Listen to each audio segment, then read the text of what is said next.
All right, thank you so much for joining us today. Welcome to the Monarch Conservation Webinar Series. Today's webinar is an assessment of native seed needs and the capacity for their supply, presented by Kay Havens, Vice President of Science and Chief Scientist at the Chicago Botanic Garden, on behalf of the National Academies of Sciences, Engineering and Medicine Working Group on Native Seeds. My name is Jenna Tots. I'm an Education Coordinator at the Monarch Joint Venture, and I'm joined by my coworker, Alyssa Taylor, Program Coordinator. We want to thank our sponsors for their support of this great webinar series. Our supporting sponsors, Reinvent Your Waste and CPKC, and community sponsors, East Central Energy, Hedgerow Farms, and NiSource. We appreciate your support so much and your dedication to monarch conservation.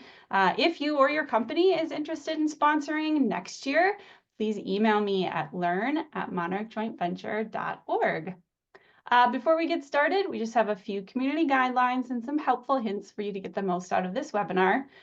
During the webinar, please feel free to put any questions you have for Kay in the Q&A box. This is found at the bottom of your screen. We'll collect those and we'll have a great Q&A session at the end. Please use the reactions. If you don't see that on the Zoom bar, you can click the More button, and then you can see reactions. Kay can see those. Super fun to be able to applaud or give her a thumbs up or a heart during her presentation. This webinar will be recorded and posted on the MJV website by Friday of this week, but usually it's up by tomorrow or Thursday. The entire Monarch Conservation webinar series is free and available to watch. And this, being our 10th year, now contains 10 years worth of monarch conservation webinars. If you are joining us today but weren't able to pre-register for the webinar, we would like to count you for attendance and be able to send you the follow-up email on Friday.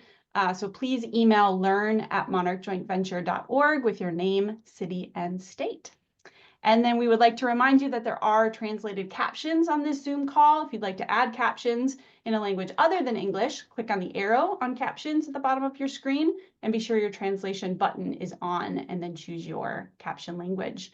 And finally, all of our webinar speakers represent their own viewpoints, which are not necessarily those of the Monarch Joint Venture. And now I'd like to introduce our presenter for the day. Kay Havens holds a BS and an MA in botany from Southern Illinois University and a PhD in biology from Indiana University. She spent 3 years at Missouri Botanical Garden before joining the Chicago Botanic Garden in 1997. She is currently the garden's Nagane Vice President of Science and the Chief Scientist. Her research interests include ex situ conservation, restoration genetics, pollination networks, and invasion biology. She is a member of the Botanic Gardens Conservation International U.S. Board and chairs the Non-Federal Cooperators Committee of the Plant Conservation Alliance. She is active in plant conservation advocacy with elected officials and collaborates with a variety of academic institutions, agencies, and stewardship organizations to help improve conservation efforts for plants and plant communities. With that, I will stop sharing and turn it over to you, Kay. Thank you so much for joining us. Thank you. It's a pleasure to be here today. I am joining you from the beautiful island of Kauai in Hawaii. I'm here for a little over a week working on a book, and so it's a joy to get up a little bit early today in Hawaii and meet with you before I go do my book work. So if you hear a rooster in the background, that's why. They're prevalent here in Hawaii, and they're very noisy this time of day. I'm going to go ahead and share my screen. Just a second, please.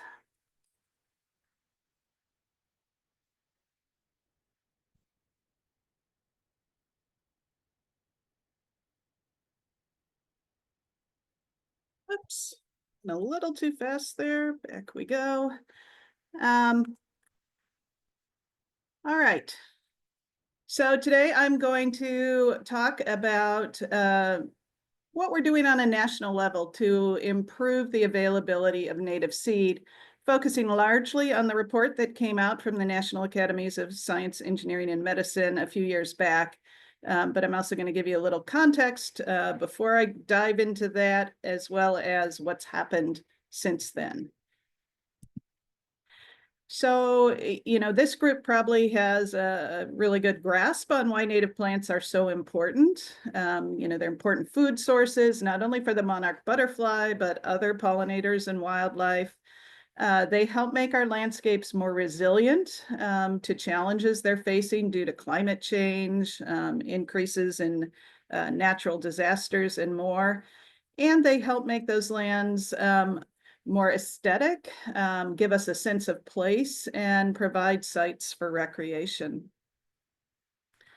I work largely with the federal government on this issue, and they manage about a third of the lands in the US, much more so in the Western US than in the East. But these lands are increasingly degraded, as you'll see on the next slide, and require native seed for restoration. So the Department of Interior, which manages many of those lands, so their Park Service, Bureau of Land Management, U.S. Fish and Wildlife Service, et cetera, needs a lot of native seed to restore after wildfires and floods, to restore after invasive plant invasion, and that's primarily cheatgrass that comes in the Western US, and to restore areas that have been damaged by the multiple use mandate on many public lands that includes mining, oil and gas development, recreation, grazing, etc. To date, the Department of Interior can only acquire a small fraction of the native seed it needs. In the last few years, about 60%, maybe closer to 70 in some areas, of the seed they put down after natural disasters is native, let alone genetically appropriate native seed. So this is a big issue for them. They would like to use more native seed, but it's not available in the marketplace.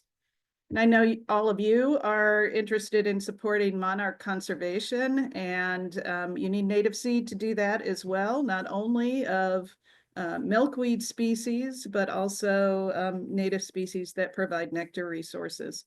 And I'm sure you have found limitations on the amount of seed you can buy for restoration in terms of both species and the genetic source of those species. So what's driving some of the need for restoration, particularly in the West, are wildfires. This first image shows the number of wildfires since 1983, and the areas that are orange or red are burning multiple times. And those are areas that we need to break the cycle of cheatgrass invasion, which fuels fires, and restore native species that are more fire resilient. In the eastern part of the country, we are impacted by hurricanes. And as the map shows, this is not just a coastal phenomenon, although coastal restoration will help a lot in terms of making lands more resilient. But as we learned the hard way this year with the hurricane that impacted Appalachia, the impacts of these hurricanes can be felt far inland from the coast. And then the panels on the bottom show invasive plant increase over the last 30 years. And this is primarily cheatgrass coming into Western lands. So when we think about native plant materials, in some cases, we can go and we can collect from remnants and we can use that seed directly. But in most cases, the volume of seed we need is greater than what we can safely collect from wildlands. And so if we start the cycle here with seed collection, it's always a good idea to put part of that seed in seed bank for long-term storage so that we have those genetic resources, in the future. And then this cycle shown here from seed collection through research and development, field establishment, increasing that seed through seed production, seed certification and procurement, getting that seed into large-scale warehouse storage, and making it available for restoration. And then in some cases, continuing that cycle and collecting seed from restored areas.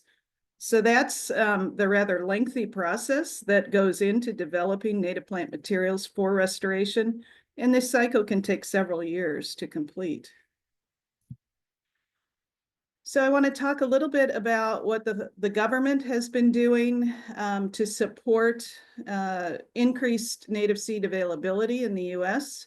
And this goes back to 2001 when Congress directed BLM and other agencies in the Department of Interior to develop a native plant material development program.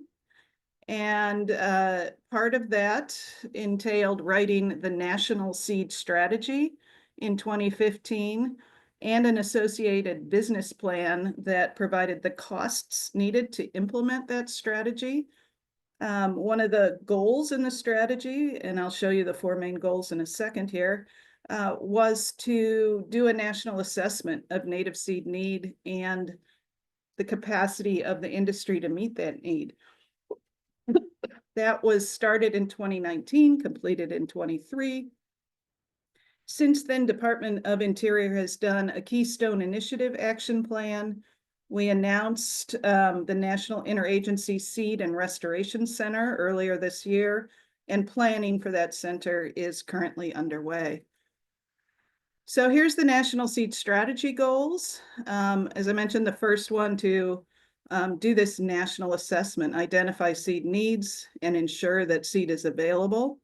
There was a goal all around research needed, and a lot of that research has been completed, but much remains to be done. There was some tool development to help land managers make seeding decisions and developing strategies for communication. So that began in 2015. It is still underway. But the first goal has been achieved with this national assessment. And we completed this in, we released the report on January 24th, 2023. And the statement of task for this work was to assess the uses and demand for native plant materials, to look at the supply chain, recommend ways to increase supply, and to look at this nationally, although with a focus on the Western US because it was sponsored by Bureau of Land Management and most of their land is in the Western US. You can see the committee who worked on this as well as the National Academies staff. As we did our work, we used the definitions of restoration provided by Society for Ecological Restoration, and we focused on that right part of the continuum, what we call ecological restoration. So from initiating native recovery through to fully recovering native ecosystems. We recognize that there are a lot of other uses of native seed, from home gardening to green roofs, but we were really focusing on what was needed for ecological restoration. We stood on the shoulders of the work that had been done by the National Seed Strategy Development. So this is the seed strategy here, as well as one of the progress reports done a few years later. All of these are available on the web, and I know the moderators are going to share a link for you later where you can reach all these documents if you're interested. And again, the process of developing native seed is not fast and it's not easy, and it needs to be done on a species by species basis because each species is different in how you grow it, how you increase it, how you harvest it, how long it lasts in storage, and more. We were focusing on genetically appropriate seed, and we defined that as seeds that are native to the region and from the same seed zone. And we use these provisional seed transfer zones developed by Bauer et al. In 2014 by the USDA Forest Service.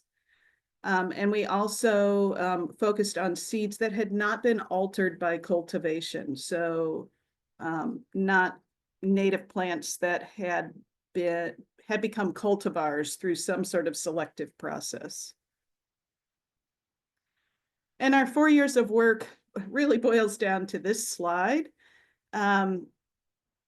That appropriate seeds are not available in the marketplace right now because they're not demanded. And this is a bit of a vicious cycle. And so our major recommendation was that the federal government needs to be a better buyer.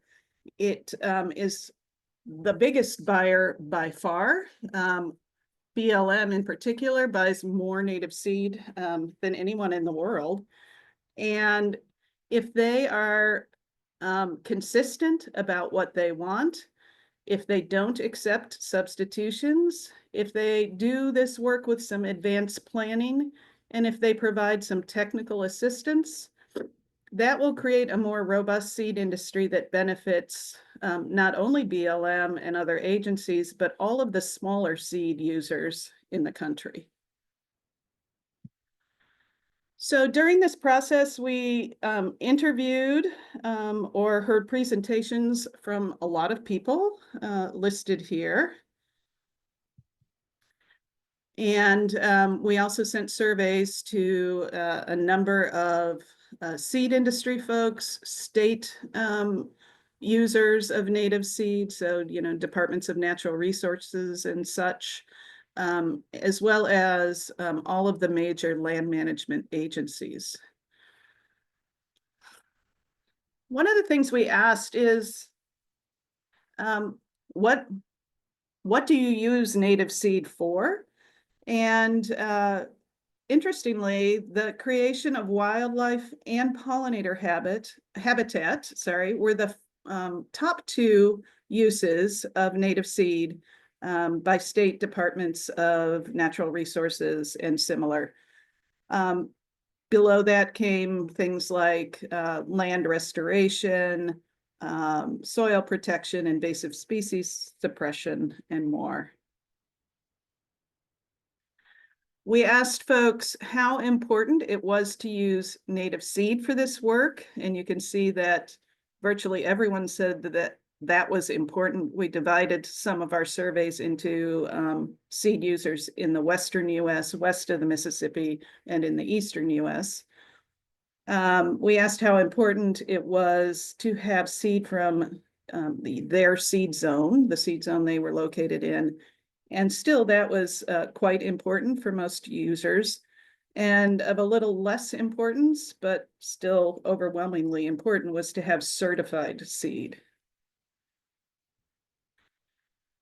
We asked why people accept substitutions if the seed that they want isn't available. And what we found out was that in most cases, it was because their preferred native was unavailable regardless of price or time. In some cases, things were available, but not in the time frame needed. And in some cases, things were too expensive. But in the vast majority of cases, they weren't available, period.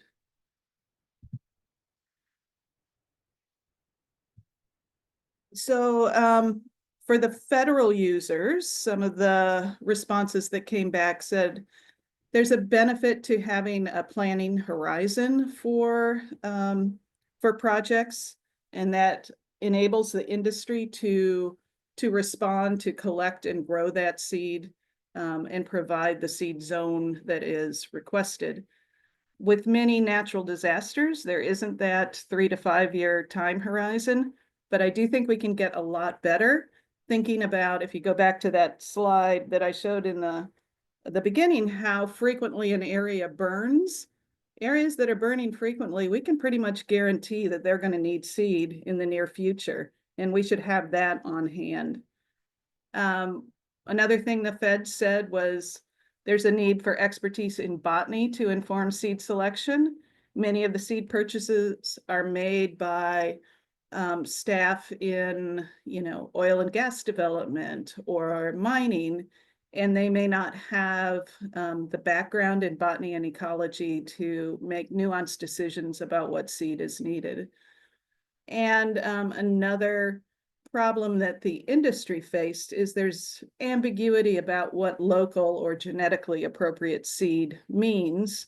And if we could have a clearer set of definitions around that, it would help them. On the supplier side, suppliers overwhelmingly said they could meet native seed needs with guarantees that that seed would sell. So unpredictable demand was a big problem for suppliers. Also, there were some technical challenges for some species. Some species are just tough to grow or harvest. And in many cases, growers couldn't get the foundation seed, the stock seed, from an appropriate seed zone in order to develop that into an increased seed lot for sale. So those were the major challenges faced by suppliers. But as I mentioned, almost all of them, especially the big ones, the big suppliers, said they could grow and sell more plants if they knew they would have a demand for those plants. And so we developed 10 recommendations in our report. The first two are really the major ones. And I'll go through those in a little more detail, and then I'll mention quickly the remaining ones. The first here, we need federal interagency leadership. We need something like the National Interagency Fire Center that deals with wildfire across agency boundaries, state boundaries, political boundaries, and sets national policy priorities for wildfire. We need the same sort of structure for native seed and restoration. So we need a coordinating structure that will set policy for seed collection, seed use, seed sharing, priorities, will initiate eco-regional programs, will support training, research, will manage data, and will communicate. So that number one recommendation. Number two came with the recognition that seed is inherently a regional product. It should be collected and increased and used within an ecoregion. And so we need ecoregional partnerships or programs that coordinate these activities for a given region. Recognizing that, our needs in the upper Midwest are quite different than the needs in the Great Basin of the West, are quite different than the needs right here in Hawaii. And so each region needs its own set of federal and non-federal partners, folks from seed banks, botanic gardens, nurseries, academia, the industry, to figure out what's needed for their particular region. We also recommended that there be more support for tribal efforts. We understand that many tribes are having similar problems getting the seed they need to restore their lands, and supporting native plant nurseries and the use of traditional ecological knowledge in restoration is really important. And so whenever we're talking about these issues, we need to involve tribal leadership as well. We recommended that the federal government become a better customer and a better partner to the seed industry. They need to become reliable buyers. They need to share the risk.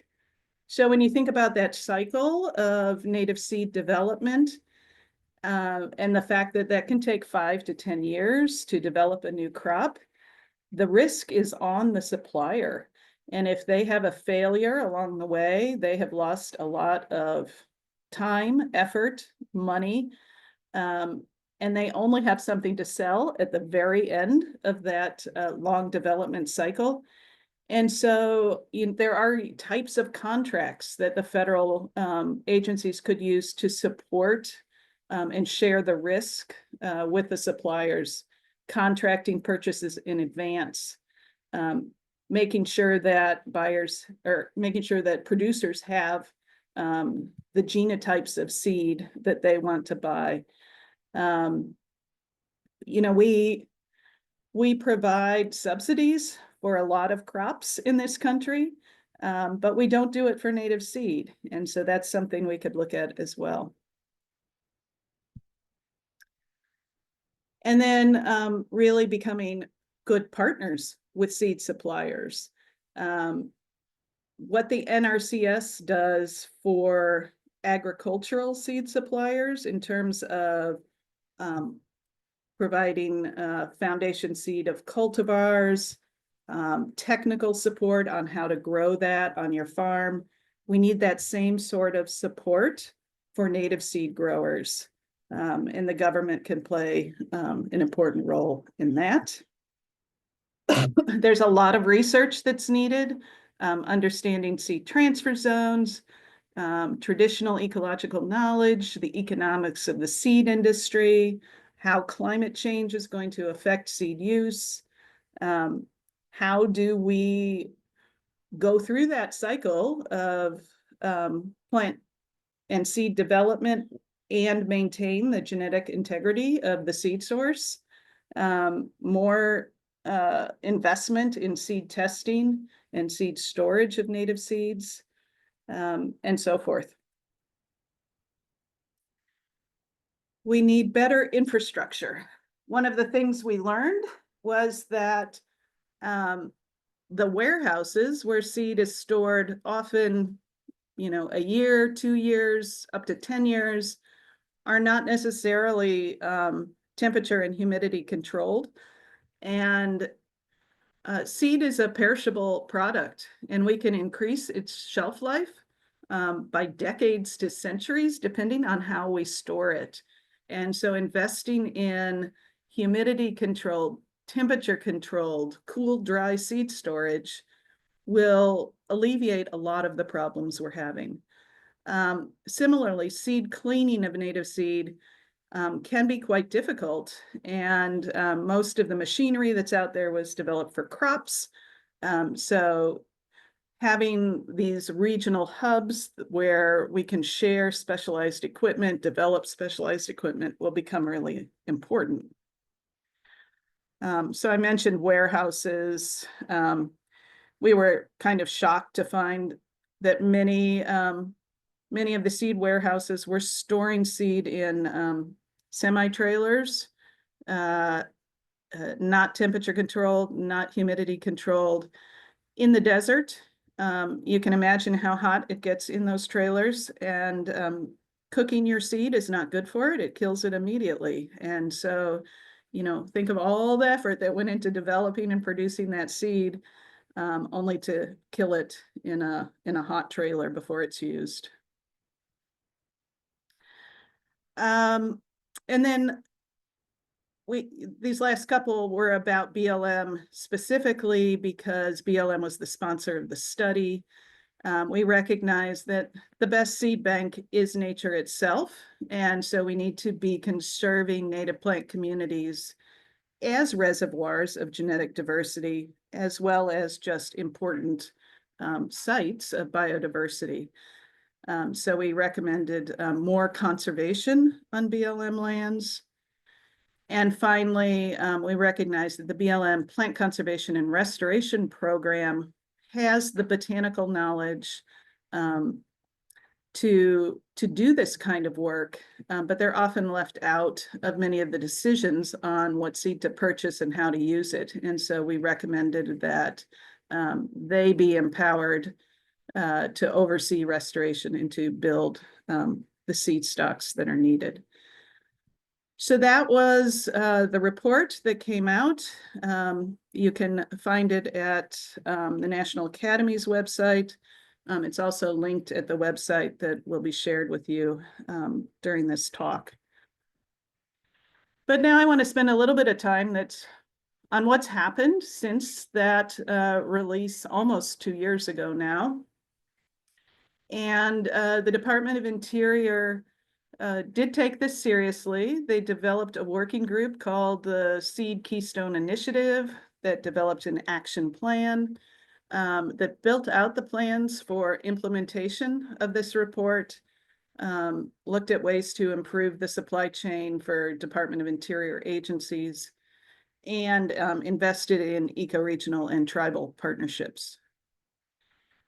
So just this year, we had an announcement by Secretary of the Interior, Deb Haaland, to create a National Interagency Seed and Restoration Center. Hooray. The Keystone Initiative team continues its work. We've been hired to lead a planning effort for the National Interagency Seed and Restoration Center and a Seeds of Success Native Seed Bank. We have a location for that seed bank at the Federal Center in Denver. We spent some time there a few weeks ago. We'll still do backup storage at the USDA facility in Fort Collins, and that's the picture on this slide. Because it's always good to have eggs in multiple baskets. So we want some seed storage in Denver, some in Fort Collins, just in case of some sort of natural disaster. We delivered the specs on a new seed bank focused on native seed to the Department of Interior just a few months ago. We are continuing planning through this next year. And we've worked with Senator Hirono and Representative Mike Quigley on a bill, and I'll go into that in a little more detail, that would fund this work. So the center is really important because it will provide coordination for research, for native seed development, on how to use native seed. It would coordinate this national network of ecoregional seed hubs that will involve appropriate partners in each part of the country, be they botanists, the seed industry, restoration folks, land managers, tribes, and the private sector. And it will promote these partnerships and help us be better buyers to the seed industry. And all of this could be funded by a bill that was introduced about a year ago, last March, I believe, called the National Interagency Seed and Restoration Center Establishment Act.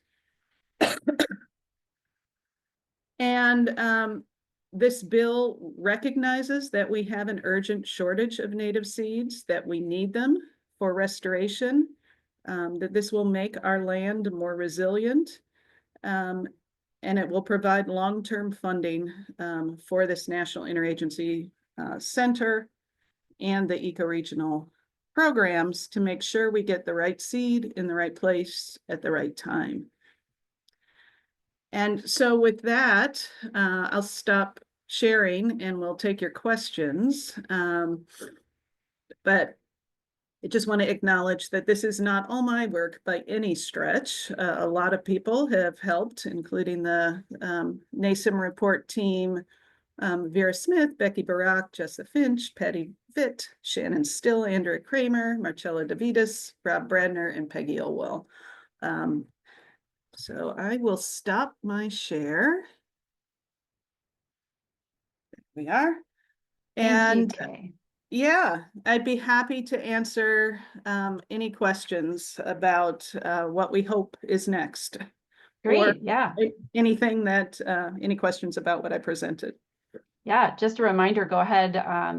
Yes, lots of clapping. Thank you. I love those. I love those emojis. If you've got any further questions, go ahead, participants, and continue to put those in the Q&A.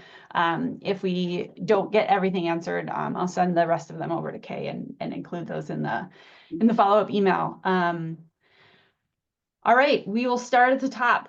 Are there any fears that work will not be able to continue, meaning less funding, changing priorities with the upcoming changes in the federal government? Yeah, I did anticipate that question. And yes, we do have fears. Much of this work, getting it started anyway, has been funded by the Inflation Reduction Act and the Bipartisan Infrastructure Law, BIL, IRA. There is a fear that any remaining bill and IRA funds will be clawed back by the new administration. there is a fear that there will be less support by the new administration.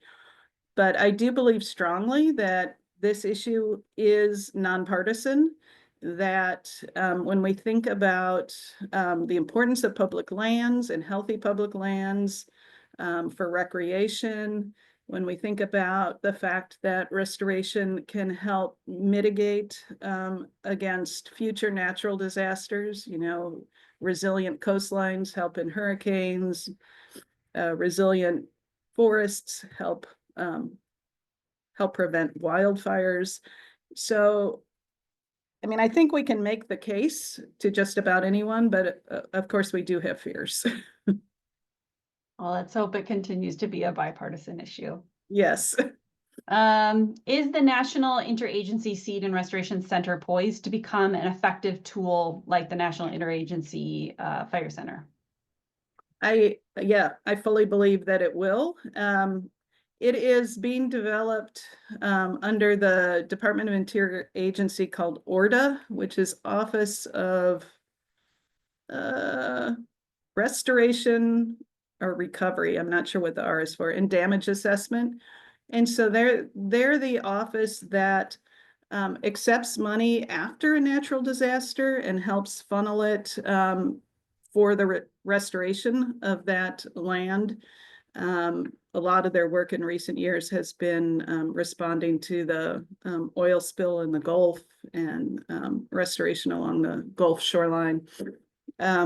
So this is fully in their wheelhouse, and I believe that that they'll be good stewards of this work. Great. Exciting to see what happens with that.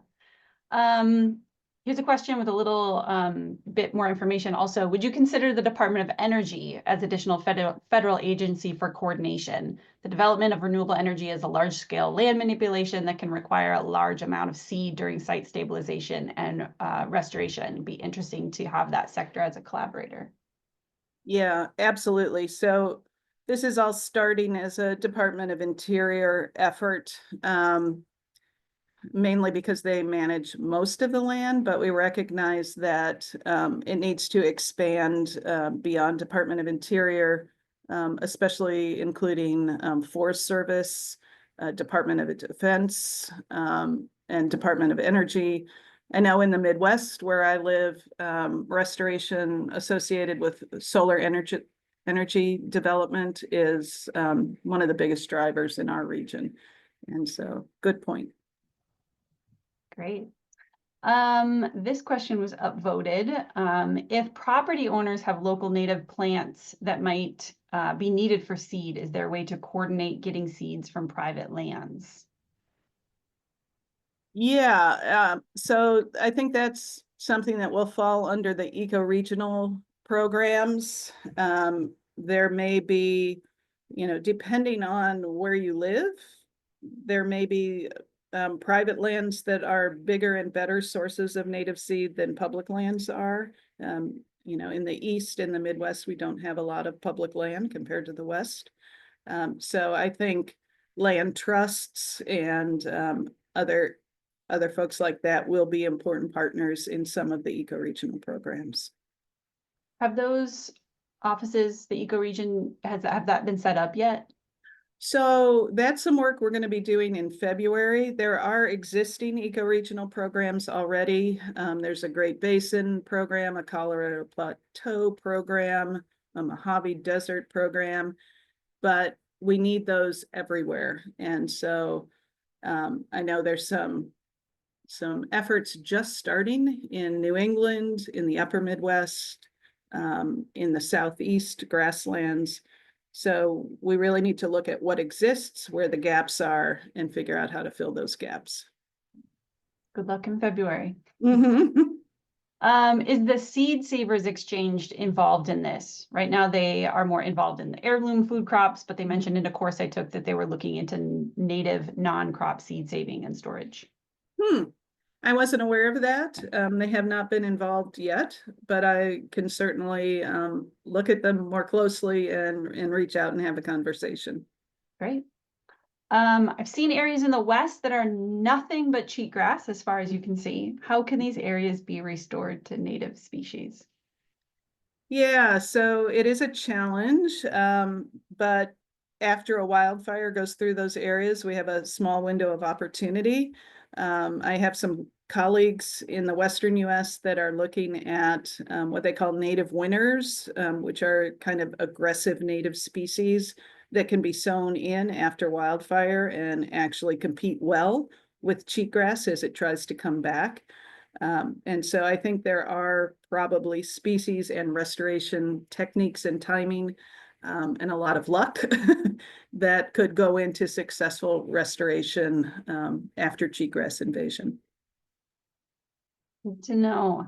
I am a former teacher. We have a retired teacher here asking a question.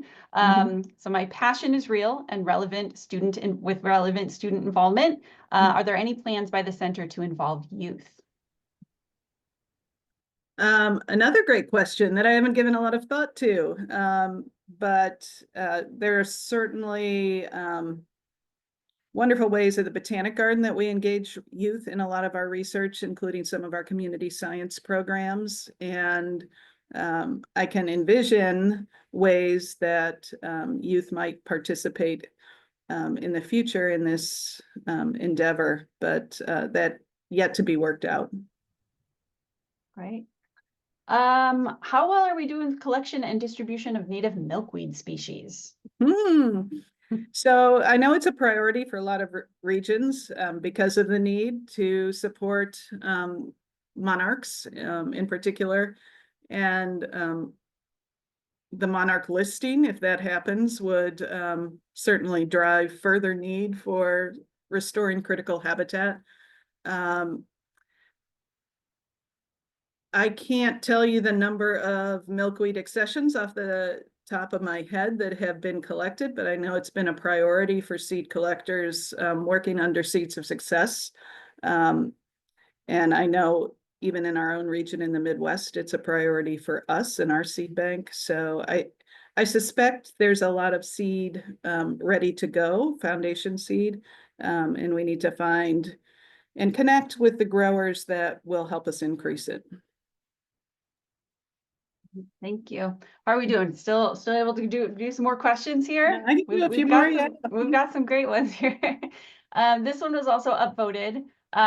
Says beyond the backup storage of some seed at the USDA Genetic Resources Lab in Fort Collins, are there any research or outreach activities envisioned or ongoing with USDA ARS scientists? How about interaction with land grant universities, including tribal colleges? Yeah, absolutely. So those have all been identified as really important partners in these eco-regional programs. And as I mentioned, the kind of first area of growth for the National Interagency Center is going to be with USDA. One of the things we mentioned in the National Academies report is that we need to develop the same kind of infrastructure and support that is afforded agricultural crops by ARS for the native seed industry. And I don't know if that's expanding plant material centers and having each of them have a program for native seed and agronomic seed, or if it's kind of a separate network of native seed material centers across the US. That's one of the things we're looking at. Besides wildfires, how does overdevelopment of land play into the availability of native mixes? Yeah, as there's fewer and fewer healthy remnants to collect from, that certainly affects availability. And Seeds of Success, which is the National Native Seed Banking Program, has been active for probably 25, 30 years now, and has about 30,000 accessions collected and stored. More work needs to be done, of course, but it is something that we're trying very hard to get that seed collected before sites are lost to development or or other uses. How can a private sector native seed producer get involved? So I would recommend finding out if there is an active ecoregional network or native seed network in your area.